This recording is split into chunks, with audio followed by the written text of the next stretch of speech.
بہت ہیں جہاں ہم ملا کرتے ہیں۔ میں نے اسے کہا کہ تم آنکھوں پر ہاتھ رکھ کر کہہ سکتے ہو کہ تمہیں کچھ بھی نظر نہیں آ رہا۔ میں اپنے آپ کو دھوکے میں نہیں رکھ سکتی۔ میں مذہب کا ظلم برداشت نہیں کر سکتی۔ مجھے مسلمانوں کا مذہب اچھا لگتا ہے جو عورت پر یہ ظلم نہیں کرتا۔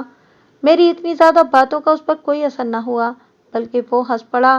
وہ ایک نوجوان بیوہ کے جذبات کو سمجھتا ہی نہیں تھا۔ اس لڑکی کی زبان ایسی کھلی کہ وہ چپ ہی نہیں ہو رہی تھی، بولتی ہی چلی جا رہی تھی۔ میں اسے اپنے مطلب کی باتیں سننا چاہتا تھا۔ میں نے اسے کہا کہ اس کا ہندو دوست زمان کا اور زیادہ دشمن ہو گیا ہوگا۔ اسے ہونا ہی تھا، شیلا نے جواب دیا۔ اس نے مجھے قتل کی دھمکی دے دی تھی۔ میں نے اس کے جواب میں اسے کہا تھا کہ میں اس سے تعلق توڑ لوں گی اور وہ میرے خلاف جو کچھ بھی کر سکتا ہے کر لے۔ اس جواب سے وہ موم تو ہو گیا، لیکن اس کی نیت پر مجھے شک رہا۔ وہ سفید شلوار قمیض اور زری جوتی پہنتا ہے؟ میں نے پوچھا۔ نہیں، شیلا نے یہ کہہ کر مجھے مایوس کر دیا۔ اس نے شلوار اور زری جوتی کبھی نہیں پہنی۔ یہ تو مسلمانوں کا لباس ہے۔ مجرم کی ایک نشانی اور بھی تھی جو میں نے شیلا کو نہ بتائی۔ یہ مجھے خود دیکھنی تھی۔ یہ بھی ہو سکتا تھا کہ اس نے کرائے کا کوئی آدمی استعمال کیا ہو۔ ہندوؤں کے پاس روپے پیسے کی کمی نہیں تھی، مگر مجھے یہ خیال بھی آ رہا تھا کہ ہندوؤں میں لڑائی، مار کٹائی اور جرم کی جرات ناپید تھی۔ میں شک کے باوجود مان نہیں سکتا تھا کہ ایک ہندو نے کسی پر تیزاب پھینکا ہو۔ یہ کسی حد تک تسلیم کیا جا سکتا تھا کہ ہندو نے اگر یہ جرات کی ہے تو مجرم کرائے کا مسلمان ہوگا۔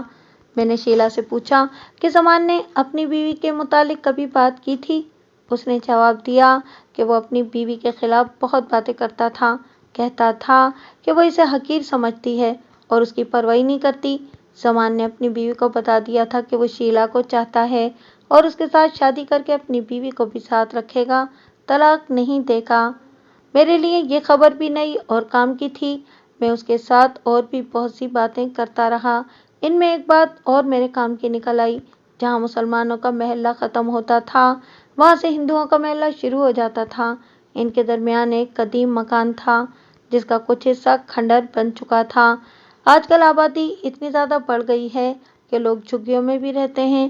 اس زمانے میں مکان زیادہ اور انسان کم تھے۔ شہروں میں کہیں کہیں اجڑے ہوئے غیر آباد مکان ہوتے تھے جن کے متعلق مشہور ہو جاتا تھا کہ آسیب زدہ ہیں۔